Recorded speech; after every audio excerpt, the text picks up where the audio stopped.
செய்திக்காக ஆதியாகமம் 3வது அதிகாரம் 9ஆம் வசனத்தை நாம் எடுத்து வாசிப்போமா? ஆதியாகமம் 3ஆம் அதிகாரம் 9வது வசனம். அப்பொழுது தேவனாகிய கர்த்தர் ஆதாமை கூப்பிட்டு, ஆதாமே, நீ எங்கே இருக்கிறாய்? ஆதாமே, நீ எங்கே இருக்கிறாய்? ஆதாம் இருக்க வேண்டிய இடம் எது? ஆதியாகமம் 2ஆம் அதிகாரம் 8ஆம் வசனத்தின்படி தேவனாகிய கர்த்தர் இந்த ஆதாமுக்காக ஏவாளுக்காக ஒரு தோட்டத்தை உண்டு பண்ணினார். அவருடைய பேர் ஏதேன். அந்த தோட்டத்திலே ஆதாமை தேவன் வைத்தார். அந்த தோட்டத்திலும் இன்னொரு இடம் விசேஷமானது, வித்தியாசமானது, முக்கியமானது. அதுதான் ஆதியாகமம் 3ஆம் அதிகாரம் 8ஆம் வசனத்திலே, ஸ்தோத்திரம், பகலின் குளிர்ச்சியான வேளையிலே தோட்டத்தில் உலாவுகிற தேவனாகிய கர்த்தருடைய சத்தத்தை அவர்கள் கேட்டார்கள். அப்பொழுது அவர்கள், அந்த ஆதாமும் ஏவாளும் என்ன செய்கிறாங்க? தாங்கள் நிர்வாணிகள் என்று அறிந்து கர்த்தருடைய சந்நிதியை விட்டு விலகி, கர்த்தருடைய பிரசன்னத்தை விட்டு விலகி, தேவ சமூகத்தை விட்டு விலகி தோட்டங்களிலே விருட்சங்களுக்குள்ளே போய் ஒளிந்து கொண்டார். ஆதாமே, நீ எங்கே இருக்கிறாய்? ஆண்டவரே, நான் நிர்வாணியாய் இருக்கிறேன். ஆகவே அதே தோட்டத்திலே செடி கொடிகள் நிறைந்த புதருக்குள்ளே இந்த ஆதாம் போய் ஒளிந்து கொண்டு கர்த்தருடைய சத்தத்தை மட்டும் காதுல கேட்டுட்டு, ஆண்டவரே, நான் ஒளிந்திருக்கிறேன் அப்படின்னு சொல்றேன். ஆதாமே, நீ எங்கே இருக்கிறாய்? ஏதேன் தோட்டத்திலே இருக்கிறார். ஆனா கர்த்தருடைய பிரசன்னத்தை விட்டு விலகி ஓடி இருக்கிறார். ஆண்டுடைய சமூகத்தில் இருக்கவில்லை. ஒவ்வொரு நாளும் சாயங்காலம் 3 மணி முதல் 4 மணி வரை நம்முடைய பரம தகப்பன் தன் பிள்ளைகளாய் ஆதாம் ஏவாளை தேடி சாயங்காலம் 3 மணிக்கு பகலின் குளிர்ச்சியான வேளையிலே வருவார். நான் விசுவாசிக்கிறேன், அந்த தோட்டத்தில் ஒரு ஆப்பிள் மரத்துக்கு அடியில் தேவன் வந்து உட்காருவார். அப்பா ஆதாம் ஓடி வந்து அப்பாவுடைய வலது பக்க தொடையில் உட்கார்ந்திருப்பார். ஏவாள் ஓடி வந்து தகப்பனுடைய இடது பக்க தொடையில் உட்கார்ந்து தங்கள் கைகளை அப்பா தோள் மேலே போட்டு, ஒருவருக்கொருவர் தங்கள் கைகளை தோள் மேலே போட்டு அப்படி ஒரு ஐக்கியமாக தேவ பிரசன்னத்தில் இருந்தார்கள். ஆனால் இன்றைக்கோ தேவன் வந்துவிட்டார். தேவ சந்நிதி அங்கே இருக்கிறது, தேவனுடைய பிரசன்னம் அங்கே இருக்கிறது. ஆனால் அந்த இடத்திலே ஆதாம் ஏவாள் இல்லை, ஓடிவிட்டார்கள், ஒளிந்து கொண்டார்கள். அதை பார்த்துத்தான் கேட்கிறார், ஆதாமே, ஆதாமே, நீ எங்கே இருக்கிறாய்? கர்த்தருடைய சந்நிதியில் அவன் இல்லை. இன்னைக்கு லாக்டவுன் சொல்லி 7 வாரங்கள் முடிந்து விட்டது. 7 வாரங்கள் முடிந்து விட்டது. ஆண்டவர் நமக்கு ஒரு ஜெப உடை தந்திருக்கிறார், கர்த்தருடைய சந்நிதியை தந்திருக்கிறார். இந்த கொரோனா என்ற வியாதி நிமித்தம் நான் வீடுகளுக்குள் அடங்கி இருந்து ஆன்லைனில் கர்த்தரை ஆராதிக்கிறோம். ஆனால் ஆலயத்தில் ஆண்டுடைய பிரசன்னத்தில் தேவன் கட்டி கொடுத்திருக்கிற ஜெப வீட்டில் அந்த கூட்டு ஆராதனைக்கு நம்மால் வர முடியலை. ஆனாலும் வீடுகளிலே ஆன்லைனில் டெலிவிஷனை ஓப்பன் பண்ணி, நம்முடைய ஆண்ட்ராய்டு ஃபோனை, லேப்டாப்பை, டேப்லெட்டை ஓப்பன் பண்ணி உட்கார்ந்து நீங்கள் ஆராதிக்கிறீர்கள். ஆனால் நீங்கள் ஆண்டுடைய சந்நிதியில் இருக்கிறீர்களா? தேவனுடைய பிரசன்னத்தை உணர்கிறீர்களா? தேவ சமூகத்தை உணர்கிறீர்களா? கிட்டத்தட்ட 49 நாட்கள் கடந்து விட்டதே, 7 ஞாயிற்றுக்கிழமை தாண்டிட்டோமே. நீங்கள் ஆலயத்துக்கு, தேவ சமூகத்துக்கு, ஜெப வீட்டுக்கு வர முடியாவிட்டாலும் நீங்க இருக்கிற இடத்துல தேவனுடைய பிரசன்னத்தில் இருக்கிறீர்களா? கர்த்தர் கேட்கிறார். தேவ பிரசன்னத்தில் இருக்கிறீர்களா அல்லது தேவ பிரசன்னத்தை விட்டு ஓடி விட்டீர்களா? ஆதாமே, நீ எங்கே இருக்கிறார்? புதிய ஏற்பாட்டு சபையோடு கர்த்தர் பேசுகிறார். இந்த செய்தியிலிருந்து ஆண்டவர் நமக்காய் கொடுத்த தேவ சந்நிதிக்கு வர முடியல. ஆனாலும் தேவன் ஆவியாய் இருக்கிறார். யோவான் 4ஆம் அதிகாரம் 24ஆம் வசனத்தின்படி தேவன் ஆவியாயிருக்கிறார், எங்கும் அவரை தொழுது கொள்ளலாம். நாம் இருக்கிற இடத்திலே ஆண்டுடைய பிரசன்னத்தை அனுபவிக்கலாம். ஞாயிறு மட்டுமல்ல, வாரத்தின் 7 நாட்களும் தேவனுடைய பிரசன்னத்தில் இருக்கலாம். தேவனுடைய பிரசன்னத்தில் இருக்கிறீர்களா, அல்லது தேவ பிரசன்னத்தை விட்டு ஓடி விட்டீர்களா? இந்த பூட்டப்பட்ட நாட்களை ஜபத்திற்கும் உபவாசத்திற்கும் வேத தியானத்திற்கும் ஆண்டுடைய பிரசன்னத்தை அபரிதமாய் பெற்று நிரப்பப்படுவதற்கும் நீங்க அனுகூலமாய் பயன்படுத்தியிருந்தால் நல்லது. அல்லது டெலிவிஷன்ல எத்தனையோ படங்கள் வருகிறது, லேப்டாப்ல எத்தனையோ படங்கள் வருகிறது, மொபைல் போன்ல எத்தனையோ படங்கள் வருகிறது. அவைகளை பார்த்து தேவ சமூகத்தை இழந்து போனீர்களா? தேவ பிரசன்னத்தை இழந்து போனீர்களா? கர்த்தர் கேட்கிறார், நீங்கள் தேவனுடைய சந்நிதியிலே இருக்கிறீர்களா, அல்லது தேவ சந்நிதிக்கு தூரமாக ஓடி ஒளிந்து கொண்டிருக்கிறீர்களா? கர்த்தருடைய சபைக்கு இன்றைக்கு கர்த்தர் 4 காரியங்களை கேட்கிறார். பழைய ஏற்பாட்டு சபை 4 இடத்திலே இருந்தது. அது ஆவிக்குரிய பிரகாரம் புதிய ஏற்பாட்டு சபையோடு ஒப்பிட்டு இன்றைய செய்தியை கர்த்தர் கொடுக்கிறார். பழைய ஏற்பாட்டு சபை முதலாவது 430 வருஷம் எகிப்திலே இருந்தார்கள். பின்பு 40 வருஷம் வனாந்தரத்தில் இருந்தார்கள். பின்பு சுமார் 1000 வருஷம் கானான் தேசத்தில் இருந்தார்கள். பின்பு 70 வருஷம் பாபிலோனில் இருந்தார்கள். கர்த்தர் கேட்கிறார், நீங்கள் எங்கே இருக்கிறீர்கள்?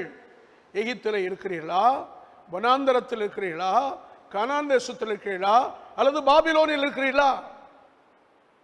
இந்த 4 இடங்களும் நம்முடைய ஆவிக்குரிய ஜீவியத்தின் உண்மை நிலவரத்தை நமக்கு எடுத்து காட்டுகிற இடமாக இருக்கிறது. சிலர் இன்னும் எகிப்தில் இருக்கிறார்கள், சில எகிப்தை விட்டு வெளியே வந்து விட்டார்கள், ஆனாலும் வனாந்தரத்தில் இருக்கிறார்கள். இன்னும் பலர் வனாந்தரத்தில் இருக்கிறார்களே ஒழிய கானான் தேசத்துக்குள்ள இன்னும் சோந்தரிக்கல, கால் வைக்கல. கானான் தேசத்திலே கால் வைத்து அதன் நன்மை அனுபவித்த பலர் பாபிலோனுக்கு சிறைகளாக சிறையிருப்பதாய் கொண்டு போகப்பட்டு விட்டார்கள். கர்த்தர் கேட்கிறார், நீ எங்கே இருக்கிறாய்? எகிப்தில் இருக்கிறாயா, வனாந்தரத்தில் இருக்கிறாயா, கானான் தேசத்தில் இருக்கிறாயா, அல்லது பாபிலோனில் இருக்கிறாயா? ஒவ்வொரு வசனத்தையும் தியானித்து நாம் முடிவாக நிறைவாக தேவ சந்நிதிக்கு வர வேண்டும். தேவ சந்நிதியை உணர வேண்டும். தேவ பிரசன்னத்தை நம்முடைய ஆவியிலே, ஆத்மாவிலே, சரீரத்திலே, உணர்ச்சியிலே உணர வேண்டும். வழக்கமாய் கர்த்தரை சந்திக்கிற இடத்துக்கு நாம் வர வேண்டும். அதற்காகத்தான் இந்த செய்தி. ஆகவே நீங்கள் எங்கே இருக்கிறீர்கள்? முதலாவதாக, இஸ்ரவேல் பழைய ஏற்பாடு சபை எகிப்திலே 430 வருஷங்கள் இருந்தார்கள். தோத்திரம் உண்டாட்டு. எகிப்தில் தோத்திரம் உண்டாட்டு 430 வருஷங்கள் இருந்தார்கள். யாத்திராமம் 12ஆம் அதிகாரம் 40ஆம் வசனத்தை வாசித்து பாருங்க. யாத்திராமம் 12:40. இஸ்ரவேல் ஜனங்கள் 430 வருஷம் எகிப்திலே இருந்தார்கள். எகிப்திலே ஏன் அவர்கள் இருந்தார்கள்? கொஞ்சம் கவனிங்க. இன்னைக்கு ஆவிக்குரிய வாழ்க்கையிலே நம்மோடு கர்த்தர் பேசுகிறார். இன்னைக்கும் பல தங்களை அறியாமலே எகிப்திலே தங்க ஓடி போகிறார், சூழ்நிலைகள் நிமித்தம். இஸ்ரவேல் தேசத்திலே பஞ்சம் உண்டானதுனால யாக்கோபும் தன்னுடைய பிள்ளைகள் 70 பேருமாக எகிப்துக்கு பஞ்சம் பிழைக்க போனாங்க. போகும்போது அந்த எகிப்து ஆதியாகமம் 47ஆம் அதிகாரம் 11ஆம் வசனத்தில், 47ஆம் அதிகாரம் 1ஆம் வசனத்தில், எகிப்தின் ராஜா பார்வோன் கோஷேன் நாட்டை கொடுத்தார். கோஷேன் என்றால் செழிப்பான நாடுன்னு அர்த்தம். அதுக்கப்புறம் ராஜா இவங்களெல்லாம் சந்தித்து வரவேற்ற பிற்பாடு ஆதியாகமம் 47ஆம் அதிகாரம் 11ஆம் வசனத்தில் ராமசேஸ் என்ற பட்டணத்தை கொடுத்தார். ராமசேஸ் என்றால் நல்ல நாடுன்னு அர்த்தம். எகிப்திலேயே நல்ல நாடு ராமசேஸ். எகிப்திலேயே செழிப்பான நாடு கோஷேன். இன்றைக்கும் எகிப்து எனக்கு வேண்டும், எப்படியாவது நான் பிழைக்கணும், சம்பாதிக்கணும், நான் என் குடும்பத்தை முன்னேற்றணும்னு நிறைய பேர் போறாங்க பிழைப்புக்காக. ஆனா அதே எகிப்து இவருடைய வாவான்னு மாலை போட்டு வரவேற்குது. எகிப்தின் ஜீவியம் ஆரம்பத்தில் இனிக்கும், ஆனால் வெகு சீக்கிரத்தில் எகிப்து கசக்கும். உதாரணமாக எபிரேயர் நிருபம் 11ஆம் அதிகாரம் 25, 26 வசனங்களை நாம் வாசிப்போம். ஆனால் எகிப்தை குறித்த ஆவிக்குரிய அர்த்தம் என்ன? அநித்தியமான பாவ சந்தோஷங்களை அனுபவிப்பதை பார்க்கிலும் தேவனுடைய ஜனங்களோடு துன்பத்தை அனுபவிப்பதே மோசே தெரிந்து கொண்டான். இனிவரும் பலன் மேல் நோக்கமாயிருந்து எகிப்தில் உள்ள பொக்கிஷங்களிலும் கிறிஸ்துவின் நிமித்தம் ஒரு நிந்தைய அதிக பாக்கியம் என்று எண்ணினான். எகிப்து ஆவிக்குரிய அர்த்தம் என்ன? அநித்தியமான பாவ சந்தோஷம் தருகிற இடம். இங்கிலீஷ்ல the pleasures of sin for a season. எகிப்து தருகிற சந்தோஷம் சீசன் சந்தோஷம், தற்காலிக சந்தோஷம். பக்கத்தில் குற்றாலம் இருக்கு. ஜூன், ஜூலை, ஆகஸ்ட் ஒரு சீசன். அதுக்கப்புறம் குற்றாலத்தில் போய் பார்த்தீங்கன்னா டீ குடிக்க கடை கூட இருக்காது, குரங்கு கூட இருக்காது, தண்ணீரும் இருக்காது, ஒரே வறட்சி, பாலைவனம் போல காணப்படும். அது ஒரு சீசன். ஊட்டி, கொடைக்கானல் மே மாதம் ஒரு சீசன். ஆமா, ஃப்ளவர் ஷோ, இனி என்னென்னமோ இருக்கும். அருமையான கிளைமேட்டு, கோடிக்கணக்கான மக்கள் அங்கே வந்து குவிந்து அந்த கிளைமேட்டை, அந்த சந்தோஷத்தை அனுபவிப்பாங்க. ஆனா அந்த மாதம் தாண்டிட்டா குளிர் அடிக்கும் பாருங்க, மழை பெய்யும் பாருங்க. ஒருத்தர் கொடைக்கானல், ஊட்டியில சுற்றுலாவுக்காக யாரும் போக முடியாது. அவரவர் ஊரை நோக்கி ஓடி போயிடுவாங்க. ஏன் தெரியுமா? அந்த சீசன் சந்தோஷம் சில நாட்களுக்கு தான், சீசன் சந்தோஷம் சில மாதங்களுக்கு தான். அதுக்கப்புறம் அந்த ஊரு கசந்து போகும், அந்த எகிப்து கசந்து போகும். ஆகவே யாக்கோபும் 12 கோத்திரமும் 70 பேருமாக அங்கே போன போது பெரிய வரவேற்பு. எகிப்து பெரிய வரவேற்பு. ராஜாவே எழுந்து வந்து யாக்கோபுக்கு முன்னாடி முழங்கால் படியிட்டு, பஞ்சம் பிழைக்க வந்த யாக்கோப்ட என் தலையில கை வச்சு என்ன ஆசீர்வதிங்கன்னு பார்வோன் ராஜா கேட்டான். இன்றைக்கும் இந்த மாயாவரி உலகம் அப்படித்தான். சம்பாத்தியத்துக்காக, பிழைப்புக்காக, ஏதோ ஒரு சிற்றின்பம் சந்தோஷம்னு போறவனுக்கு இந்த உலகம் மகாபிரிய வரவேற்பு கொடுத்து, ஆஹா ஓஹோ பேஷ்வேஸ், நீ தாண்டா கெட்டிக்காரன், சமயம் வாச்சிருச்சுடா, நல்ல அனுபவிடா ராஜா, அனுபவி, உலகம் கொண்டாடும். ஆனால் அதில் ஒரு கண்ணி. எகிப்து என்பது ஒரு பாவத்தின் கண்ணி. எவ்வளவு நாள்லையா தெரியும்? சீக்கிரம் தெரியும். ஆமா, யாத்திராமம் 1ஆம் அதிகாரம் 14ஆம் வசனத்தை நீங்க வாஸ்து பார்த்தீங்கன்னா, அந்த எகிப்தினுடைய பாவ சந்தோஷம், அநித்தியமான சந்தோஷம் சீக்கிரத்தில் மாறிட்டு பாருங்க. யாத்திராமம் 1:14, சாந்தும் செங்கலும் ஆகிய இவைகளை செய்யும் வேலையினாலே, வயலில் செய்யும் சகலவித வேலையினாலும் அவர்களுடைய ஜீவனையும் கசப்பாக்கினார்கள். இனித்த எகிப்து இப்பொழுது கசக்கிறது. ஏன் தெரியுமா? யோசேப்பை அறியாத வேறொரு ராஜா வந்த உடனே காட்சி மாறுகிறது, திரை விலகுகிறது. இதுவரை சந்தோஷமா இருந்தது, இதுவரை மகிழ்ச்சியா இருந்தது, இதுவரை கொண்டாட்டமா இருந்த எகிப்து காட்சி மாறி வாழ்க்கையெல்லாம் கசப்பு. இதுவரை இவர்கள் மெய்ப்பொருளுக்கு தலைவர்களாக இருந்தார்கள், இப்போ அடிமைகளானார்கள். 30 லட்சம் இஸ்ரவேலர்கள் அடிமைகள். அடிமைகளுக்கு இவங்க கொடுத்த வேலை என்ன தெரியுமா? நீ தலைவர்கள் வேலை அல்ல, மெய்ப்பொருளை வேலையும் அல்ல, செங்கல் சுடுற வேலை, அப்புறம் வயல்ல வேலை. ரெண்டுமே கொடுமையான வெயில்ல நடக்கிற வேலை. செங்கல் சுடுவதற்கு தாளடி தரமாட்டார்கள், விறகு தரமாட்டார்கள், வைக்கோல் தரமாட்டார்கள். அதையும் இவர்களே போய் சம்பாதிக்கணும். அது மட்டுமா, வேலை செய்யற இந்த இஸ்ரவேலரை அடிக்கிறதற்கு ஆளோட்டிகள் கையில பிரம்போட சவுக்கோட, தூக்கு, வேகமா போ, தீவிரமா வேலை செய்ய, என்ன ரெஸ்ட் எடுக்கிற, என்ன நிமிந்து கொடுக்கிற, நிக்காத, ஓடாத, விரட்டுகிறான் ஆளோட்டி. அப்பத்தான் நம்முடைய முற்பிதாக்களான இஸ்ரவேல் புத்திர 30 லட்சம் பேரும், ஐயோ என் வாழ்க்கை கசதுக்கா இருக்கே, இந்த கசந்த எகிப்து எனக்கு வேண்டாம், எகிப்திலிருந்து எங்கள் தேவன் எங்களை விடுதலையாக்க வேண்டும் என்று கூக்குரல் போட்டாங்க, பெருமூச்சு விட்டு ஜெபம் பண்ணாங்க.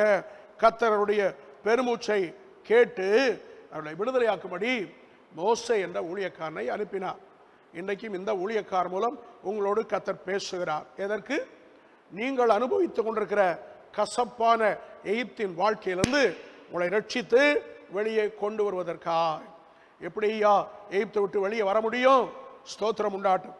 யாத்திராகமம் 12ஆம் அதிகாரம் 41ஆம் வசனத்தில் தோதிரம் 430 வருஷம் முடிந்த அந்த நாளிலே இஸ்ரவேல் புத்திரர் அணி அணியாய் கூட்டம் கூட்டமாய் அதிகாலையிலே புளிப்பில்லா அப்பத்தோட சோத்திரம் வழிக்கு ஒன்றை எடுக்காம எகிப்தை விட்டவர்கள் வெளியேறி அப்படியே ஓடுகிறார்கள். ஏனென்றால் கசந்த வாழ்க்கை இனி வேண்டாம், அடிமைத்தன ஜீவி எனக்கு வேண்டாம், பார்வோன் என்ற பிசாசின் ஆளுகை எனக்கு வேண்டாம் என்று சொல்லி விடுதலையாகி ஓடினாங்க. எப்படி ஓடினாங்க தெரியுமா? ஒரு பஸ்கா பண்டிகை கொண்டாடப்பட்டது. 1 வயதுள்ள ஆண் ஆடு தேர்வு செய்யப்பட்டது. 1 வயது என்பது வாலிபா. ஆண் ஆடு என்றால் கர்த்தராகிய இயேசு ஆண்பால், பெண்பால் கிடையாது. தெய்வத்துல பெண்ணு கிடையாதுங்க, தெய்வத்துல ஆண் தான் உண்டு. ஆமா, ஆண் ஆடு 1 வயது வாலிபம். அந்த ஆடு அடிக்கப்பட்டது. அதன் இரத்தம் எடுத்து வீட்டு நிலைக்காலிலும் மேல் சட்டங்களிலும் தெளிக்கப்பட்டது, பூசப்பட்டது. ஆகினாலே அதிகாலை வேளையிலே ஒரு மகா பெரிய விடுதலை, எகிப்திலிருந்து விடுதலை. எகிப்தின் ராஜா பார்வோன் சொன்னா, ஓடு ஓடு, 1 நிமிடம் கூட எகிப்தில் இருக்கக்கூடாது. அன்று சிந்தப்பட்ட ஆட்டுக்குட்டின் ரத்தத்தை போல 1 கொரிந்தியர் 5ஆம் அதிகாரம் 8ஆம் வசனத்திலே நம்முடைய பஸ்காவாகிய கிறிஸ்து நமக்காக பலியிடப்பட்டிருக்கிறாரே. இயேசு கிறிஸ்து தான் அந்த பஸ்கா தேவ ஆட்டுக்குட்டி, உலகத்தின் பாவத்தை சுமந்து தீர்த்த தேவ ஆட்டுக்குட்டி. அவருடைய ரத்தம் சிந்தப்பட்டது. 1 யோவான் 2ஆம் அதிகாரம் 2ஆம் வசனத்தை நான் வாசிக்கிறேன். உங்க பைபிள் எடுத்து பாருங்க. 1 யோவான் 2:2 நம்முடைய பாவங்களை நிவர்த்தி செய்கிற கிருபாதார பலி அவரே.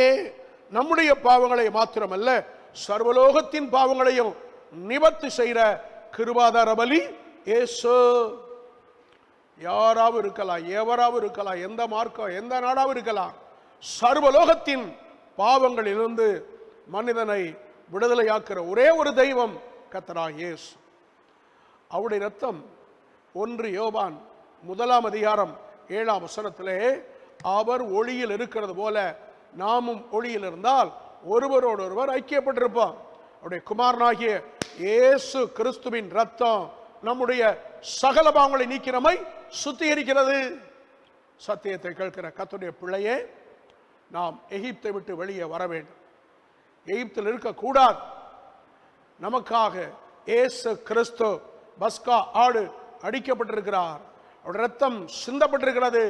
ஆண்டவரே, உங்க ரத்தம் என்ன பாவத்திலிருந்தும் அடிமைத்தனத்திலிருந்தும் பிசாசாகிய பார்வனுடைய ஆளுகையிலிருந்தும் விடுதலை கொடுக்கட்டும் என்று யாதொருவர் வாய் திறந்து கேட்கிறார்களோ, அப்பொழுதே ஆண்டுடைய ரத்தம் அவருடைய பாவத்தை விட்டும் சாபத்தை விட்டும் சாத்தானை விட்டும் விடுதலையாக்கி வெளியே கொண்டு வருகிறது. எவ்வளவு மகிழ்ச்சியான ஆசீர்வாதமான ஒரு ரட்சிப்பு.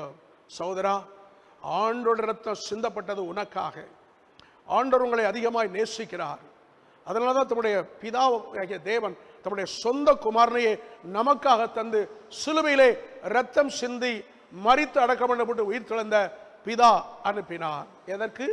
இவ்வளவாய் உலகத்தில் அன்பு கூர்ந்தார். ஆகவே இந்த பிதாவின் அன்பை ஏற்றுக்கொண்டு அவருடைய குமாரனாய் இயேசு கிறிஸ்துவின் ரத்தம் என்னை விடுதலை ஆக்கட்டும் என்று விசுவாசத்தோட விரும்பி வாய் திறந்து ஆண்டவர் நோக்கி, இயேசுவே நீங்க தான் ஆண்டவர், இயேசுவே நீங்க தான் தெய்வம், இயேசுவே நீங்க தான் கர்த்தர், ஆண்டவரே நீங்க தான் ஒரே பேரான தேவகுமாரன், என் உள்ளத்துக்குள்ள வாருங்க, எனக்கு இந்த ரட்சிப்பை, இந்த விடுதலையை தாருங்கன்னு கூப்பிட்டா நீங்கள் எகிப்தை விட்டு வெளியே வருகிறீர்கள். அதாவது பாவ எகிப்தை விட்டும், அடிமைத்தன எகிப்தை விட்டும், சாத்தானுடைய ஆளுகையாக அந்த பார்வனுடைய அடிமைத்தனத்திலிருந்து விடுதலையாகி வெளியே வருகிறீர்கள். அப்படிப்பட்டவர்களுக்கு தான் வெளியே வந்த மறுநாள்ல இருந்தே அக்கினி ஸ்தம்பம், மேக ஸ்தம்பம் அவளை வழி நடத்திட்டு தேவ பிரசன்னம், தேவ சமூகம், தேவ சந்நிதி அவர்களுக்கு கிடைத்தது. ஆகவே இந்த நாளிலும் கர்த்தர் உங்களோட பேசுறாரு. நீங்கள் எகிப்தில் இருக்கக்கூடாது, எகிப்தை விட்டு வெளியே வர வேண்டும், வர வேண்டும். கர்த்தர் என்று மோசேயை அனுப்பினது போல ஊழியக்காரர்களா எங்களை உங்கள் வீட்டுக்கு நேர உங்களை சந்திக்கபடி அனுப்பியிருக்கிறார். பல வருஷத்துக்கு முன்பாக இதே சிவகாசி ஊர்ல ஒரு நல்ல பக்தியுள்ள பெந்தைகோஸ்தே குடும்பத்தில் பிறந்த ஒரு வாலிபன், நான் பைபிள் ஸ்கூல் படிச்சுட்டு இருக்கும்போது சென்னைக்கு வேலை தேடி வந்தார். அவர் நல்ல ஆப்செட்டில் நல்ல திறமையான பிரிண்டர். ஸோ சென்னைக்கு போனால் நல்லா பிழைக்கலாம் அப்படின்னு வந்தார். வந்து 1-2 நாள் எங்கள் ஹாஸ்டலில் இருந்தார். அப்போ டிஎம்கே பீரியடு ஆசை தம்பி என்ற ஒரு எம்பி பேசும் படம் அப்படின்னு ஒரு பத்திரிக்கை போடுவார். ஃபுல்லாக சினிமாவை பற்றி தான் இருக்கும். பேசும் படம்னா படம் பேசும். அந்த மாதிரி கலர் கலரா இப்போ அந்த பத்திரிக்கை வர்றதில்லை. அந்த நாட்களிலே அது அவ்வளவு ஃபேமஸான பத்திரிக்கை. புத்தகம் வாரத்துக்கு ஒரு புத்தகம் வெளிவரும், பேர் பேசும் படம். ஃபுல்லா சினிமா தான். அப்படியே பக்கத்துக்கு பக்கம் நல்லா 100 பக்கத்துக்கு மேல இருக்கும் அந்த புத்தகம். எல்லாமே கலர் பிக்சர். அந்த ஆசை தம்பி எம்பிட்ட போய் வேலை சேர்ந்தாரு. இவர் சுவாசிக்காரர் பாருங்க, நல்ல வீடு கொடுத்தார், நல்ல சம்பளம் கொடுத்தார். ஆசை தம்பி எம்பி டெய்லி சாயங்காலம் ஒரு 5 ஸ்டார் ஹோட்டலுக்கு கூட்டிகிட்டு போனார். அப்புறம் என்ன, பெந்தைகோஸ்தே அப்புறம் இந்த வாலிபன் பீடி சொல்லிட்டு கூட ஊதாதவர் அங்கே போனார், மது குடிக்க பழகினார். அதுக்கப்புறம் அதை தொடர்ந்து ஒன்றொன்னா வந்தது. அனித்தியமான பாவ சந்தோஷம், ரொம்ப குஷி, ரொம்ப உற்சாகம். இந்த சோரன் சில நேரம் என்கிட்ட வருவார், பாஸ்டர் நல்லா இருக்கேன், ஜாலியாக இருக்கேன் பாரு. என்னன்னு கேட்டால் வண்டவாளம் தண்டவாளத்தெல்லாம் எடுத்து விடுவார், காதால் கேட்க முடியாது. ஐயோ, நல்ல குடும்பத்தை சேர்ந்த ஒரு பக்தியுள்ள பரிசுத்தவானுடைய பிள்ளை இப்படி பாவ வழியில் போறாரே, பிரதர் வேண்டாம், சர்ச்சுக்கு வந்துருங்க, இந்த பாவமெல்லாம் உங்களுக்கு வேண்டாம், சிக்கிறாதீங்க கண்ணிலன்னு சொன்னா அவர் சிரிச்சுக்கிட்டே போயிடுவார். ஒரு நாள் மெரினா பீச்சில் ஞாயிற்றுக்கிழமை சாயங்காலம் அப்படியே பொழுதுபோக்காக போனார். நாங்களும் சில வேளையிலே போகிறது உண்டு, குளிக்கிறதெல்லாம் உண்டு. ரொம்ப தூரத்துக்கு மெரினா பீச்சில் இடுப்பளவு தான் தண்ணீர் இருக்கும். ஆனால் சாயங்காலம் 6 மணிக்கு மேலே அலைகள் பெருசாகும். நல்ல போலீஸ்காரங்க வந்தோடனே சொல்லுவாங்க, போதும் போதும் எல்லாம் வெளிவாமாக. உள்ளே குளித்த எல்லா வாலிபர்களும் வெளியே வந்துட்டாங்க. இந்த சகோதரனுக்கு மட்டும் வெளியே வர மனசு இல்லை. ஏன்னா நானும் பீச்சில் குளிச்சிருக்கேன். கடலில் குளிக்கும் போது வெளியே வர மனசே வராது. நேரம் செல்ல செல்ல அந்த தண்ணி கூலாகும் போது இன்னும் ரொம்ப குஷியாக உடலுக்கு சுகமாக இருக்கும். இன்னும் கொஞ்சம் நேரம் 6 ஆனது, 6:30 ஆனது. இப்பொழுது நல்லா இருட்டுது, வெளியே போவோம்னு கொஞ்சம் வெளியே வந்தார் பாருங்க. ஒரு அலை கரைக்கு வந்து திரும்ப கடலுக்குள்ளே போன அலை அப்படியே தூக்கிட்டு மனுஷனை உள்ள கொண்டு போச்சு. ஒரு நல்ல நீச்சல் அடிக்கிற வாலிபன் எழுப்பினார், மீண்டும் கரைக்கு வர அப்படி முயற்சித்தார் பாருங்க. சோதரம் மீண்டும் வந்த அலை பின்னாடி கூடி வந்தா தூக்கி முன்னாடி போட்டுரும். அதுக்காக இப்படி எழுப்பினார் பாருங்க, வரல. மீண்டும் கரையிலிருந்து திரும்புகிற அலை அவரை தூக்கி இன்னும் ஒரு பரலாம் உள்ள கொண்டு போச்சு.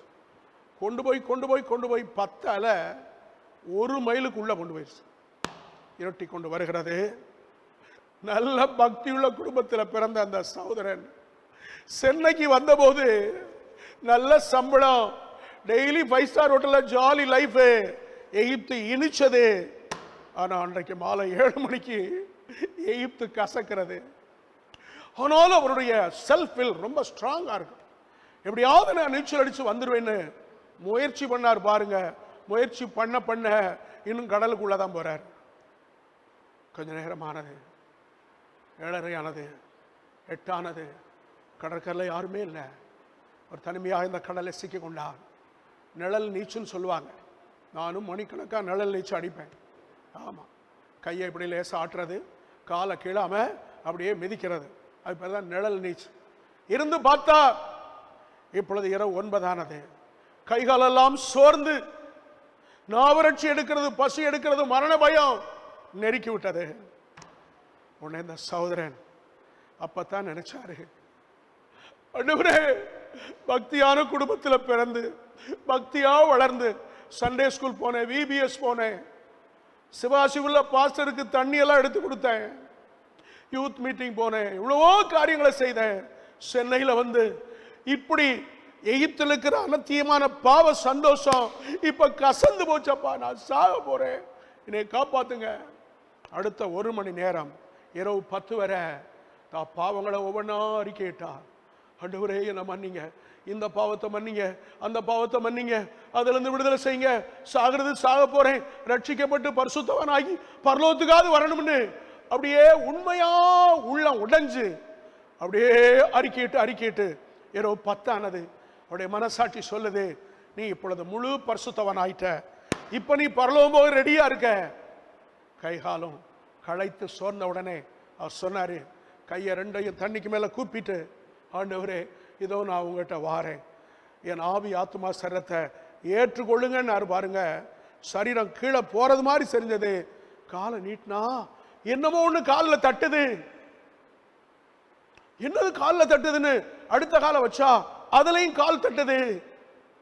பல வருஷங்களுக்கு முன்பாக ஒரு கப்பல் ஒன்று அந்த தனுஷ்கோடி புயல் டைம்ல தூக்கி எறியப்பட்டு மெரினா பீச்சில் கொஞ்சம் ஆழத்துல அது தண்ணீருக்குள்ள மூழ்கினது. அதனுடைய புகைப்போக்கில தான் இவர் கால் பட்டது. ஆகவே கடலுக்குள்ள போய் சாக போறோம் நினைக்கிறவனுக்கு ஒரு நம்பிக்கை பிறந்திருக்கு. ஓ, ஏதோ ஒரு இரும்புக்கு மேல என் கால் நிக்குதே. கொஞ்ச நேரம் நின்னார், களைப்பாரினார், இளைப்பாரினார், சர்ரத்துக்கு ஒரு புத்துணர்ச்சி வந்தது. இப்போ ஒரு ஜெபம் பண்ணார், ஆண்டவரே, சாகணும் உங்கள்கிட்ட வாரேன்னா கால் தட்டுதே, அப்ப என்னை காப்பாற்ற போறீங்களா? சரி ஆண்டவரே, நான் வெளியே போயிட்டேனா இத சாட்சியா சொல்லுவேன், எங்க போனாலும் இத சாட்சியா சொல்லுவேன், வாழ்நாள் பூரா உமக்காக வாழ்வேன். இனி எகிப்து வேண்டாம், பார்வோன் வேண்டாம், அனித்தியமான பாவ சந்தோஷம் வேண்டாம், சிற்றிமன் வேண்டாம், இயேசுவே வேண்டும், பரிசுத்தமே வேணும். ஜெபம் பண்ணிட்டு இருந்தார் கைகூப்பி. ஒரு அலை வந்தது, தூக்கி எறிந்தது. இன்னொரு அலை வந்தது, தூக்கி எறிந்தது. கடைசியில கரைக்கு வந்தார், வெளியே வந்தார். வந்து எங்களிடம் இந்த சாட்சியை சொன்னார். இன்றைக்கு வந்த சோரன் சென்னையில ஒரு பெரிய கோடீஸ்வரனாக பிரஸ் எல்லாம் வச்சு பிள்ளைக்குட்டியோட மனை பிள்ளைகளோட பேர பிள்ளைகளோட ஆசீர்வாதமா இருக்கிறார். ஏன் தெரியுமா? எகிப்து எனக்கு வேண்டாம், எகிப்தின் பாவ சந்தோஷம் வேண்டாம், விடுதலை வேண்டும் என்று உண்மையாய் எகிப்து விட்டு வெளியே வர விரும்பினார். கர்த்தர் அவரை வெளியே கொண்டு வந்து அக்கினி ஸ்தம்பம், மேக ஸ்தம்பம், தேவ சமூகத்தை கொடுத்தார். ஆகவே எகிப்தில் இருக்கிற சகோதரா, எகிப்து விட்டு வெளியே வா, அவனுடைய சந்நிதிக்கு வா, அவனுடைய பிரசன்னத்துக்கு வா. அக்கினி ஸ்தம்பம், மேக ஸ்தம்பம் கானான் தேசத்துக்கு நேராய் உங்களை வழிநடத்த கர்த்தர் இந்த வேளையிலே அழைக்கிறார். நீங்கள் எங்கே இருக்கிறீர்கள்?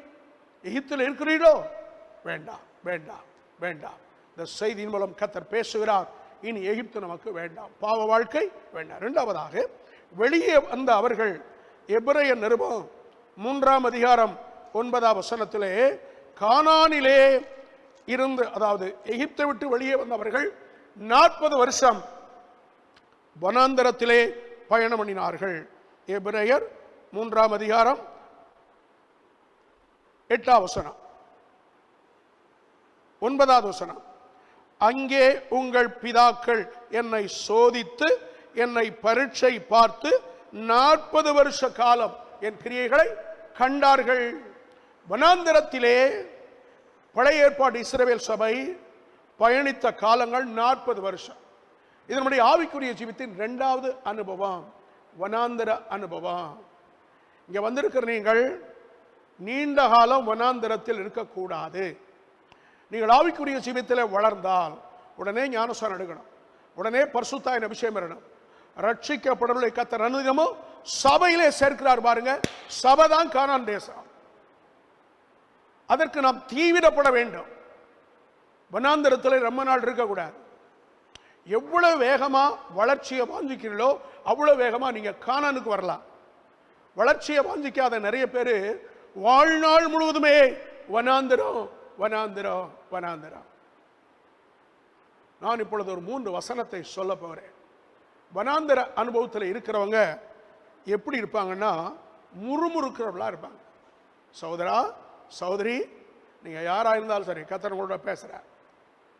உங்க வாயில உங்க ஆவிக்குரிய ஜீவியத்துல முறுமுறுப்பு இருந்தா you are in the desert experience. வனாந்திரத்தின் அனுபவத்திலே நீங்கள் இருக்கிறீர்கள். ஆமா, யாத்திராகமம் 17ஆம் அதிகாரம் 1ஆம் வசனத்துல கர்த்தருடைய கட்டளையின்படியே சீன் வனாந்திரத்திற்கு வந்தார்கள். சும்மா அவர்ல கர்த்தருடைய கட்டளையின்படியே. ஆனா அங்க வந்தபோது இவங்க என்ன பண்றாங்க? யாத்திராகமம் 17ஆம் அதிகாரம் 3ஆம் வசனத்திலே வாசிப்போமா? யாத்திராகமம் 17ஆவது அதிகாரம் 3ஆவது வசனம்.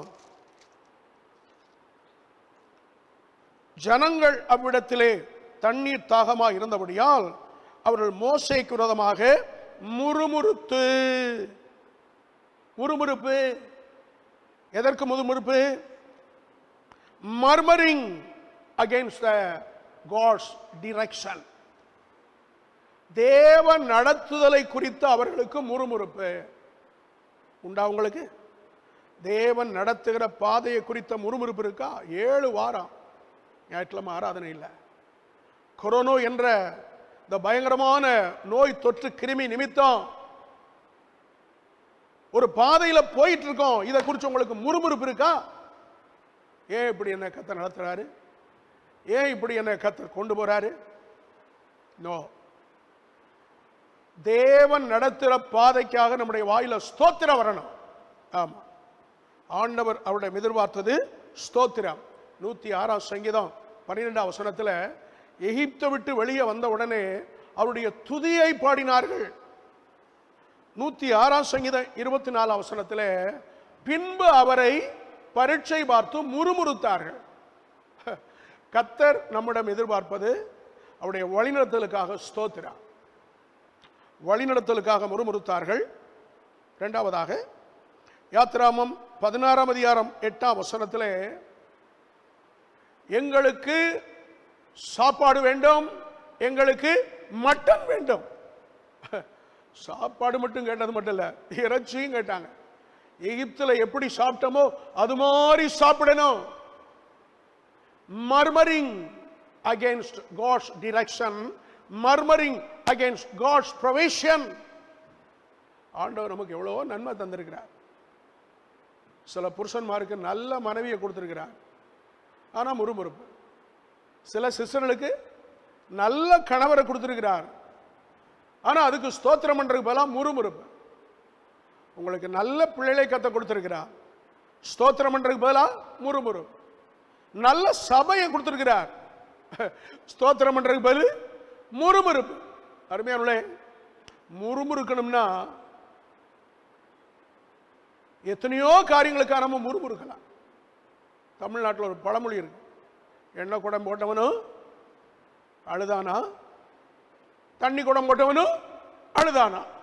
எண்ணெய் குடம் கீழே விழுந்துருச்சுன்னா ஒருவேளை ஒரு 1000 ரூபா நஷ்டம், தண்ணி குடம் கீழே விழுந்தா 1 ரூபா தான் நஷ்டம். இவன் அழுகிறான், அவன் அழுகிறான்.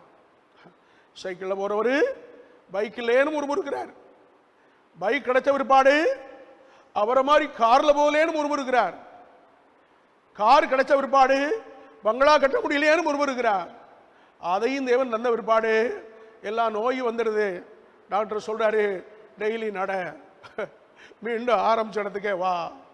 நடந்தீங்கன்னா எல்லா நோயும், பிளட் ப்ரெஷரு, கொலஸ்ட்ராலு, சர்க்கரை எல்லாம் நார்மல் ஆயிடும். நடக்கலன்னா சீக்கிரம் செத்து போவேன், அப்புறம் மீண்டும் நடக்கணும். தேவனுடைய நடத்தலுக்காக ஸ்தோத்திரம், தேவன் கொடுக்கிற மன்னாவுக்காக ஸ்தோத்திரம். காட்ஸ் ப்ரொவிஷன்ல நம்ம முறுமுறுக்க கூடாது. இன்னொரு முறுமுறுப்பு பாருங்க, எண்ணாகமம் 11ஆம் அதிகாரம் 16ஆம் அதிகாரம் 11ஆம் வசனத்துல, எண்ணாகமம் 16:11 இஸ்ரவேல் புத்திர ஆரோனுக்கு விரோதமாக மோசேக்கு விரோதமாய் முறுமுறுத்தார்கள். murmuring against God's appointed leader. கர்த்தர் பலரோடு தீர்க்கதரிசனமாய் பேசுகிறார்.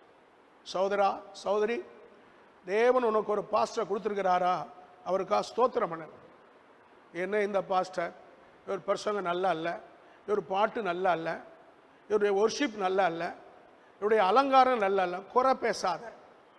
உனக்கு தேவையான ஊழியரை, பாஸ்டரை, பாஸ்டர்மாவை கர்த்தர் கொடுத்திருக்கிறார். ஆண்டவர் கொடுத்த பாஸ்டருக்காக ஸ்தோத்திரம்னு சொல்ற விசுவாசிகள் வனாந்தரத்தை தாண்டி கானானுக்கு போயிடுவாங்க.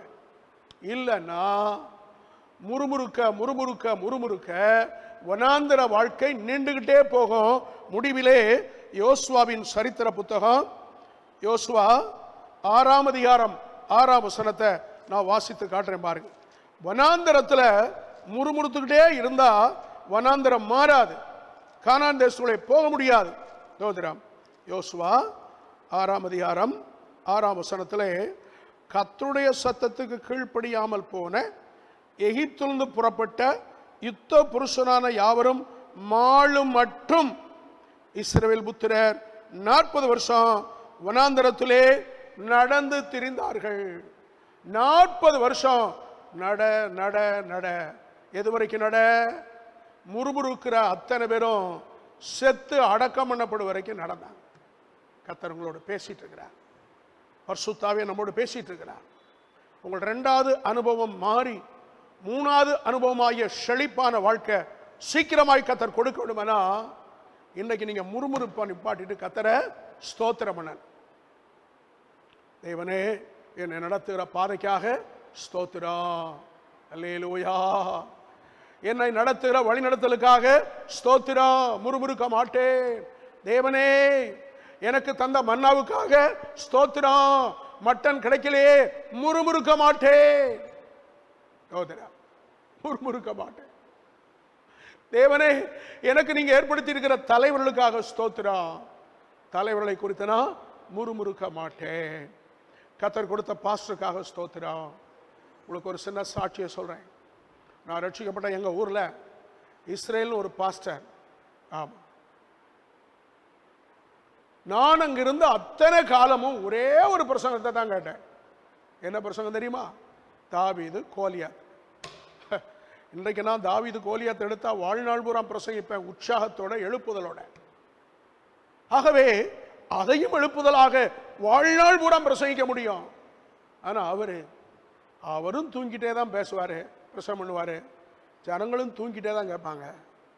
நான் அங்கே கொஞ்ச காலம் இருந்தேன்.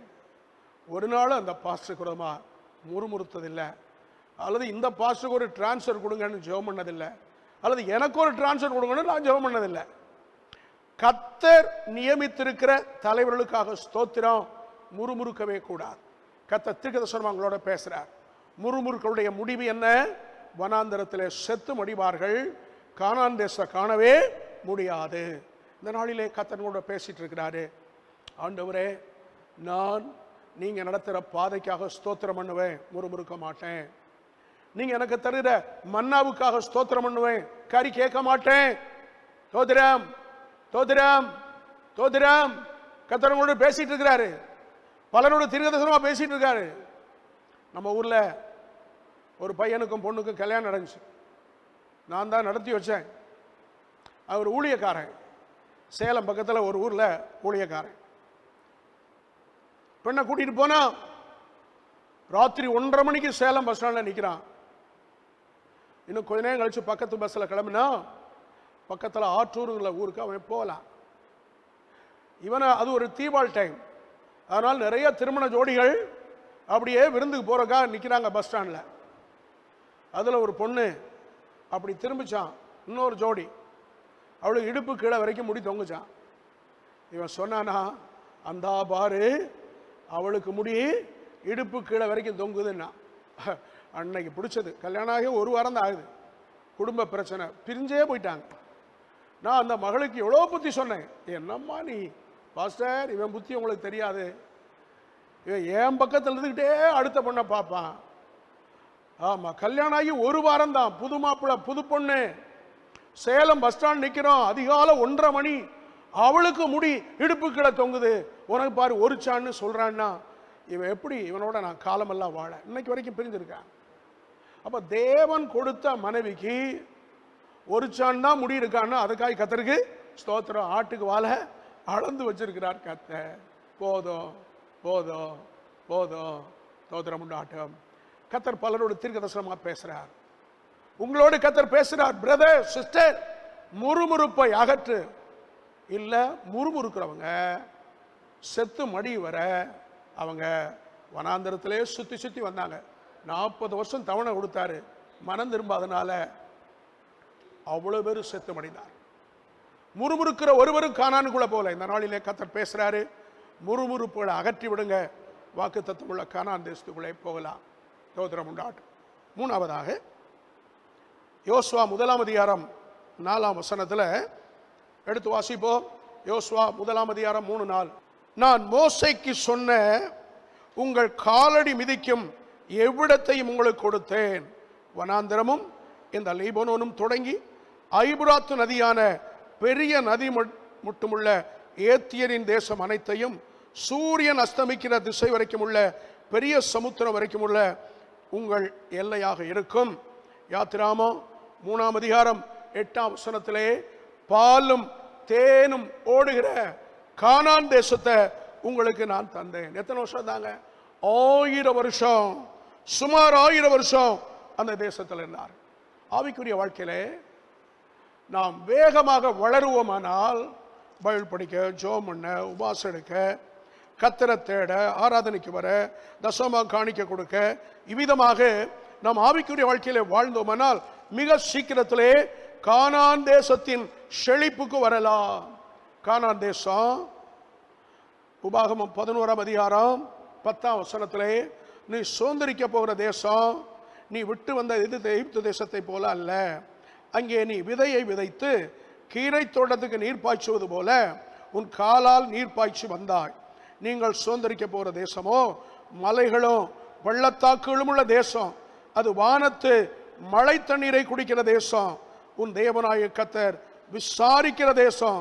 வருஷத்தின் துவக்கம் முதல் வருஷத்தின் முடிவு வர எப்பொழுதும் உன் தேவனாய கர்த்தரின் கண்கள் அங்கே பதிந்திருக்கும். உபாகமம் 8ஆம் அதிகாரத்தில் ஸ்தோத்திரம். உபாகமம், ஆமென், உபாகம புஸ்தகம் 8ஆம் அதிகாரம் 8ஆம் வசனத்திலே அங்கே அத்திப்பழம் உண்டு, திராட்சை பழம் உண்டு, கோதுமை உண்டு, வார்கோதுமை உண்டு. கானான் தேசம் என்றால் செழிப்பான வாழ்க்கைன்னு அர்த்தம். ஆரம்பத்தில் கோதுமை அறுவடை, பஸ்கா பண்டிகை முடிஞ்ச உடனே, பின்பு பெந்தைகோஸ்தே பண்டிகை முடிஞ்ச உடனே வார்கோதுமை அறுவடை, பின்பு எக்கால பண்டிகை முடிஞ்ச உடனே திராட்சை பழ அறுவடை. வருஷத்துக்கு 3 அறுவடை. இனி இடையிடையே மாதுளம்பழம், பலவிதமான பழங்கள், செழிப்பு. இன்றைக்கும் எகிப்தை விட்டு வெளியே வந்தவர்கள், வனாந்தர பாதையிலே ஸ்தோத்திரத்தோடு முன்னேறியவர்கள் சீக்கிரத்தில் கானானின் செழிப்பான வாழ்க்கைக்குள்ளே கர்த்தர் கொண்டு வருகிறார். ஊழியர்கள், விசுவாசிகள் வித்தியாசப்படுறது இந்த இடத்துல தான்.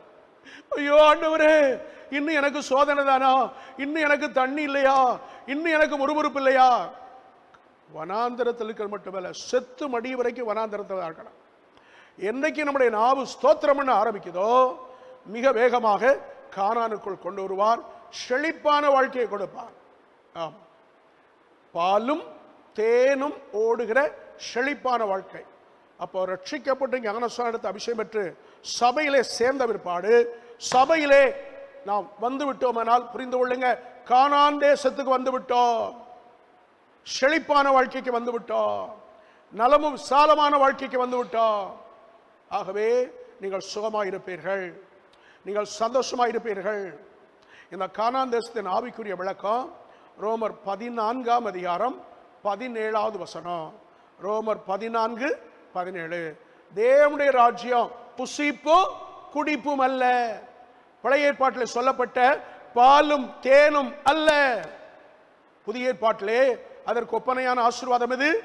சமாதானமோ சந்தோஷமோ. கரங்களை உயர்த்தி வரலாம் இல்லையா? சொல்லு மகளா. ஆவிக்குரிய வாழ்க்கையிலே, குடும்ப வாழ்க்கையிலே, பிசினஸ்ல, ஊழியத்துல சமாதானமும் சந்தோஷமும் தான் இன்றைக்கு ஆவிக்குரிய பிரகாரம் கானான் தேசம் நிறைவாய் கர்த்தர் கொடுக்கிறார். ஆமா, 2 வசனத்தை நான் வாசிக்கிறேன். யோவான் 16:20 உங்கள் துக்கம் சந்தோஷமாய் மாறும்.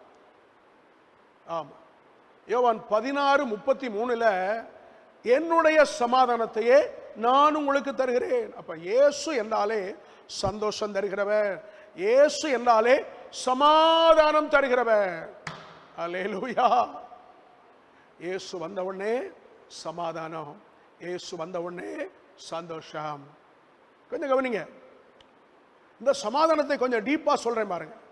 ரோமர் 5:1 இவ்விதமாக நாம் சுவாசத்தினாலே நீதிமான்களாக்கப்பட்டிருக்கிறபடியால் கர்த்தராகிய இயேசு கிறிஸ்து மூலம் தேவனிடத்தில் சமாதானம் பெற்றிருக்கிறோம். This is spiritual peace. ரட்சிக்கப்பட்ட ஞானஸ்நானத்துக்கு கானான் தேசத்துக்கு வந்துட்டா ஆவிக்குரிய சமாதானம் இருதயத்தில், ஸ்பிரிச்சுவல் பீஸ். பிலிப்பியர் 4:6 அப்பொழுது எல்லா புத்திக்கு மேலான தேவ சமாதானம் உங்கள் இருதயத்தை சிந்தையும் கிறிஸ்து இயேசுவுக்குள் நிரப்பும். Peace of God. This is emotional peace. சமாதானத்தை இதயத்தில் மட்டுமல்ல, மனது மண்டலத்திலே, உணர்ச்சி மண்டலத்திலே அனுபவிப்பீர்கள். எபிரேயர் 12:14 யாவரோடும் சமாதானமாய் இருக்கவும் பரிசுத்தம் உள்ளவர்களாய் இருக்க நாடுங்கள். That is relational peace. என்ன அருமையான சமாதானம்! ஆவிக்குரிய சமாதானம் இருதயத்திலே, உணர்ச்சி வசப்படக்கூடிய சமாதானம் நம்முடைய ஆத்மாவிலே, நம்மை சேர்ந்த சொந்த பந்தம் விசுவாசிகளோட உறவு சமாதானம் யாவரோடும். இந்த சமாதானத்தை கர்த்தர் தருகிறார், உங்களுக்கு தருகிறார். ஒருவனுடைய வழிகள் கர்த்தருக்கு பிரியமாயிருந்தால் அவருடைய சத்துருக்கள் எல்லாம் அவனோடு வந்து சமாதானமாவார்கள். கர்த்தர் தீர்க்கதரிசனமா பேசுறார், தீர்க்கதரிசனமா பேசுறார். ஆகவே இந்த சமாதானத்தை அனுபவிக்கிறவர்கள் கானான் தேசத்தில் இருக்கிறார். சந்தோஷம். இதிலேயும் spiritual joy, emotional joy, relational joy உண்டு, உண்டு, உண்டு. ரோமர் 14:17 சொல்லப்பட்ட சந்தோஷம் ஸ்பிரிச்சுவல் ஜாய், அது இதயத்திலே, இதயத்திலே. 1 தெசலோனிக்கர் 5:16 எப்பொழுது சந்தோஷமாயிருங்கள், அது உங்கள் எமோஷன் அல்ல, உங்க உணர்ச்சியிலே சந்தோஷம். லூக்கா 15:31 தகப்பன் சொல்றாரு, அங்கதான் ரிலேஷன், தகப்பன், வேலைக்காரங்க, வேலைக்காரி, சொந்த பந்தம், இளைய குமாரன், மூத்த குமாரன் எல்லாரையும் சேர்த்து நாம் இப்பொழுது சந்தோஷமாய் மகிழ்ச்சியாய் இருக்க வேண்டுமே. Relational Joy. இந்த ஆராதனை நாள்ல இந்த 3 சந்தோஷத்தையும் கர்த்தர் தருகிறார், இந்த 3 சமாதானத்தை தருகிறார். இதுதான் சபையில் இருக்கிற கானான் தேசத்தினுடைய ஆசீர்வாதம். கடைசியாக ஒரு எச்சரிப்பு. இதிலே கானான் தேசத்துல சொல்றாரு, வருஷத்தின் துவக்கம் முதல் வருஷத்தின் முடிவு வர என் கண்கள் உண்மையில பதிந்திருக்கும். ஆமா, தேவ சமூகம். ஆதாமே நீ எங்க இருக்கிறாய்? நீ ஆண்டுடைய பிரசன்னத்தில் இருக்க வேண்டும் கானான் தேசத்துல. 4வதாக இதே கானான் தேசத்தில் இருந்தவர்கள் 126 சங்கீதம் 1 சீயோனின் சிறையிருப்பை திருப்பும் போது நாம் சொப்பனம் காண்கள் போல் இருந்தோம். 70 வருஷம் பாபிலோனுக்கு இவர்கள் சிறையிருப்பாக கொண்டு போகப்பட்டார். எக்ஸைல். ஏன்? கொஞ்சம் கவனிங்க. 43 வருஷமா சபை நடத்துறோம்ல, நல்லவங்களையும் பார்க்கிறோம், பொல்லாதவங்களையும் பார்க்கிறோம், ஆவிக்குரிய ஜீவிதத்தில் முன்னேறவங்களையும் பார்க்கிறோம், பின்மாற்றம் அடைவங்களையும் பார்க்கிறோம். பாபிலோன் பின்மாற்றம், பின்மாற்றம். ஏன் பின்மாற்றம் வருது தெரியுமா? 70 வருஷம் பின்மாற்றம். 2 காரியம். ஒன்று, அவர்கள் 7ஆம் நாளை கை கொள்ளவில்லை. 7ஆம் நாள் என்பது என்ன? வாரத்தில் ஒரு நாள் கர்த்தரை ஆராதிக்க கொடுத்த நாள். 2வது, வாரங்களின் பண்டிகை கொண்டவில்லை. வாரங்களின் பண்டிகை என்னென்ன? 7 49, அதுக்கு மறுநாள் 50 பெந்தெகோஸ்தே பண்டிகை. ஆகவே யாருக்கு சிறையிருப்பு வரும் தெரியுமா? கர்த்தர் கொடுத்த ஞாயிற்றுக்கிழமையை கர்த்தருடைய ஆலயத்தில் வந்து ஆராதனை செய்து காணிக்கை தசமா போட்டு கம்யூன் எடுக்கிறவங்க சிறையிருப்பு வராது. அதே மாதிரி வாரங்களின் பண்டிகை என்றால் பெந்தைகோஸ்தே பண்டிகை. ஆராதனை நடக்கும்போது, பாட்டு படிக்கும் போது, துதிக்கும் போது, ஸ்தோத்திரிக்கும் போது, செய்தி கேட்கும் போது ஆவியில் நிரம்பி அந்நிய பாஷையில ஜெபம் பண்றவங்களுக்கு சிறையிருப்பு வராது. இந்த ஞாயிறு ஆராதனை கூடி வர்றத ஆப்சென்ட் ஆறவங்களும் ஆவியில் நிரம்பி ஜெபிப்பதை அசட்ட பண்றவங்களுக்கு கொஞ்ச நாள் கழிச்சு பின்மாற்ற வரும், சிறையிருப்பு வரும். பாபிலோன் இன்னைக்கு கிட்டத்தட்ட கொரோனா பீரியடு பின்மாற்றம் தான், பாபிலோன் தான். சில வசனத்தை சொல்றேன் பாருங்க. தானியேல் 3ஆம் அதிகாரம் 17ஆம் வசனத்துல அவர்கள் யெகோவா தேவனை ஆராதிக்க முடியல. இன்னைக்கு அதான் நடக்குது. 137ஆம் சங்கீதம் 3-4 வசனத்துல சியோனின் பாட்டுகளை அவங்க பாட முடியல. கீபோர்டு வாஸ்து, கிட்டார் வாஸ்து, ஒரு கூட்டமா 1000 பேர் கூடி பாடி ஆராதித்த பண்டிகை நாள் யோசித்து பாருங்க, இல்லையே நமக்கு இப்போ. ஆகவே இது கிட்டத்தட்ட எழுத்தின்படியே சிறையிருப்பின் காலம். தானியேல் 1:8 அவர்கள் தீட்டுப்படுத்தப்பட்டார்கள். இந்த தானியேல் போன்ற 1-2 பேர் தான் ராஜாவின் போசனத்தினால் தன்னை தீட்டுப்படாம பரிசுத்தமா காத்து கொண்டாங்க. அப்படியானா சிறையிருப்பில் போனவங்க தீட்டுப்பட்டு போனார்கள், பரிசுத்தத்தை இழந்தார்கள், ஆராதனை இழந்தார்கள், பாடலை இழந்தார்கள், பரிசுத்தத்தை இழந்தார்கள். தானியேல் 6ஆம் அதிகாரம் 7ஆம் வசனத்திலே ஜெபிக்க கூடாது என்று ராஜா சட்டம் போட்டார். நீங்க இப்ப நடக்கிற நாட்டில் இருக்கலாம் பாருங்க. சபையே, ஊழியரே, விசுவாசியே, பாபிலோன் சிறையிருப்பு சபையை தாக்கி இருக்கிறது. நானும் நீங்களும் நம்மை தாழ்த்தி, ஆண்டவரே சிறையிருப்பு மாற்றுங்க, சிறையிருப்பு மாற்றுங்க. எப்படியா சிறையிருப்பு மாறும்? நெகேமியா 1:4 எஸ்தர் 4:16 நெகேமியா உபவாசம் எடுத்து ஜெபம் பண்ணினார். எஸ்தரும் தாதிமாரும் உபவாசம் எடுத்து ஜெபம் பண்ணாங்க 3 நாள். நெகேமியாவின் ஜெபம் சில நாள். இன்னும் நமக்கு லாக்டவுன் முடியல. நான் உங்கள்கிட்ட ஒரு கேள்வி கேட்கேன், ஒரு நாளாவது உபாசத்தோட ஜெபம் பண்ணீங்களா? 2 நாள் 3 நாள் உபாசத்தோட ஜெபம் பண்ணீங்களா? 24 மணி நேரம் வீட்டில் இருக்கீங்களே, ஒரு 3 மணி நேரம் தொடர்ச்சியாய் ஜெபம் பண்ணிருக்கீங்களா? ஜெபம் பண்றவங்க சிறையிருப்பு மாறும். இந்த காலத்தை சரியா பயன்படுத்திக் கொள்ளுங்க. ஆகவே கர்த்தர் பேசுறார், சிறையிருப்பு மாற உபவாச ஜெபம். இன்னும் எத்தனை நாள் கழித்து நாம் ஆலயத்துக்கு வரப்போறோமோ தெரியாது. இன்னும் எத்தனை நாள் கழித்து இந்த சிறையிருப்பு மாறுமோ தெரியல.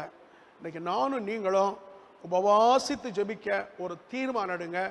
அப்படிப்பட்டவருடைய உபவாச ஜெபத்துக்கு பதிலாக சிறையிருப்பு மாறும். நம்ம எருசலேமில் வந்து பண்டிகை கொண்டாடும். ஜெபணுமா? இன்றைக்கு கர்த்தர் கேட்கிறார், ஆதாமே நீ எங்கே இருக்கிறாய்? எகிப்தில் இருக்கிறாயா? வனாந்தரத்தில் இருக்கிறாயா? கானான் தேசத்தில் இருக்கிறாயா? பாபிலோன் இருக்கிறாயா? ஒருவேளை பாபிலோன் இருந்தால் மீண்டும் கானானுக்கு வா, சபைக்கு வா, எருசலேமுக்கு வா. ஆமென். ஆண்டவருடைய ஆலயத்துக்கு வா, உன்னதமான செழிப்பான வாழ்க்கைக்கு வா. உபவாசித்து ஜெபம் பண்ணு, கர்த்தர் கொண்டு வருவார். நம்பிக்கையுடைய சிறைகளே அரணுக்கு திரும்புங்கள், இரட்டிப்பானதை தருகிறார், இன்றைக்கு திரும்புங்கள்.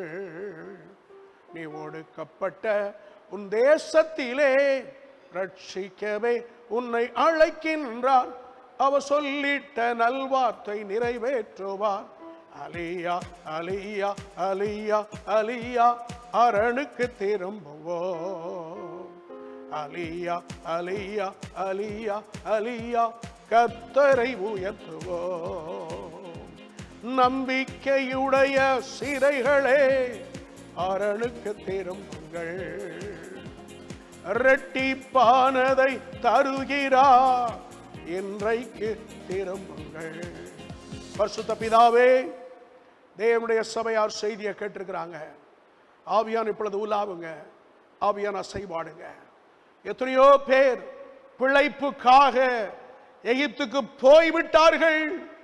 தேவனே விடுதலை செய்யும், விடுதலை செய்யும். சர்வலோகத்தின் பாவங்களை நிவர்த்தி செய்கிற கிருபாத அரவலி இயேசு எகிப்தின் அடிமைத்தனத்திலிருந்தும் பார்வோனின் அடிமைத்தனத்தின் ஆளுகிலிருந்தும் ரட்சித்து வெளியே கொண்டு வார். வனாந்தர அனுபவத்தில் இருக்கிறவர்கள் முறுமுறுப்புகளை களைந்து ஸ்தோத்திரம் பண்ணுகிறவர்களாய் மாறட்டும். கானான் தேசத்து செழிப்புக்கு வந்தவர்கள் கர்த்தர் கொடுத்த நல்ல தேசத்துக்காய் ஸ்தோத்திரம் பண்ணி ஸ்தோத்திரம் பண்ணி ஸ்தோத்திரம் பண்ணி 7ஆம் நாளை ஒழுங்காய் ஆராதனை செய்வார்களாக. வாரங்களின் பண்டிகையாகிய பெந்தைகோஸ்தே பண்டிகையின் அனுபவத்தை வாழ்நாள் முழுவதும் கை கொள்வார்களாக. ஓ, பாபிலோனுக்கு சிறைகளாய் கொண்டு போகப்பட்ட தானியல்கள், எஸ்ரா, நெகேமியா, எஸ்தர், மொர்தெகாய், ஆபு, சகரியா, ஆகாய், மல்கியா, இன்னும் எத்தனையோ பரிசுத்தவான்கள் சிறையிருப்புக்கு போயிருக்கிறார்கள். கர்த்தர் நல்லவர். உம்முடைய உடன்படிக்கை இரத்தத்தினால் விடுதலை செய்து இந்த ஜெபத்தை உபவாசத்தை கேட்டு அங்கீகரித்து சிறையிருப்பு மாறுவதாக, சிறையிருப்பு மாறுவதாக. சீயோனின் சிறையிருப்பை கர்த்தர் திருப்பும் போது நாம் சொப்பனம் காண்கள் போல் இருந்தோம் என்ற அந்த அனுபவம் தான் இன்றைக்கு எங்களுக்கு இருக்கு. ஆண்டவரே, சொப்பனத்தில் கூட எப்போ இது மாறும், எப்போ எங்க சிறையிருப்பு மாறும், எப்போ கானானுக்கு வரலாம், மீண்டும் எப்பொழுது கர்த்தரை பாடி சபையிலே ஆராதித்து கானானின் செழிப்ப, கானானின் செழிப்ப, கானானின் ஆசீர்வாதத்தை அனுபவிக்கலாம். கொடுங்கப்பா, ஆசீர்வதிங்கப்பா. எல்லாரும் தேவ சந்நிதியில் இருப்பார்களாக, கர்த்தருடைய பிரசன்னத்தில் இருப்பார்களாக. இந்த வேளையிலே வீட்டில் இருந்து கொண்டே ஜெபிக்கிற வசனத்தை கேட்கிற ஒவ்வொருவரும் கர்த்தருடைய சமூகத்திலே, கர்த்தருடைய பிரசன்னத்திலே, தேவ சந்நிதியிலே இருப்பார்களாக. தேவ பிரசன்னத்தை உணர்வார்களாக. ஏற்றுக்கொள்ளும் ஆசீர்வாதம். வியாதிகள், நோய்கள் விலகட்டும், பலவீனங்கள் நீங்கட்டும், பொருளாதாரம் செழிக்கட்டும், எல்லா தொழிற்சாலைகளும் திறக்கப்படட்டும், எல்லாருக்கும் வேலை கிடைக்கட்டும், சம்பாத்தியம் வரட்டும், சம்பளம் வரட்டும், செழிக்கட்டும். இயேசுவின் நாமத்தில் ஜெபிக்கிறோம் எங்கள் நல்ல பிதாவே, ஆமென். நமது கர்த்தராகிய இயேசு கிறிஸ்துவின் கிருபை, பிதாவாகிய தேவனுடைய அன்பு, பரிசுத்த ஆவியின் ஐக்கியம் நம்மோடு சதா காலமும் தங்கியிருப்பதாக. ஆமென், ஆமென். ஹலோ தம்பி, தங்கச்சி, ஹலோ குட்டீஸ். உங்க வீட்டுக்கு நாங்க வரப்போறோம். எதுக்குன்னு கேக்குறீங்களா? வர்ற 14, 15, 16 3 நாள் நம்ம விபிஎஸ். ஆமா, உங்க வீட்டுல தான் விபிஎஸ். இவ்வளோ நாளும் நீங்க சர்ச்சுக்கு வருவீங்க, இப்ப நாங்க உங்க வீட்டுக்கு வரப்போறோம். எப்படின்னு கேக்குறீங்களா? உங்களோட மொபைல்ல, உங்களோட லேப்டாப்ல, உங்களோட கம்ப்யூட்டர்ல, இன்னும் உங்களோட டிவியில லோக்கல் சேனல்ல வரப்போறோம். காலையில 10 மணிலேருந்து 11 மணி வரை உங்களோடு கூட தான் இருப்போம். என்னெல்லாம் இருக்க போகுதுன்னு பாக்குறீங்களா? அது மாத்திரம் சர்ப்ரைஸ். இந்த விபிஎஸ்ல நீங்க வந்து பார்க்க போறீங்க, சரியா? நாங்க உங்க வீட்டுக்கு வருவோம், அதுக்கு மாத்திரம் நீங்க அனுமதி கொடுத்தா போதும். Okay, we'll see you there. Bye.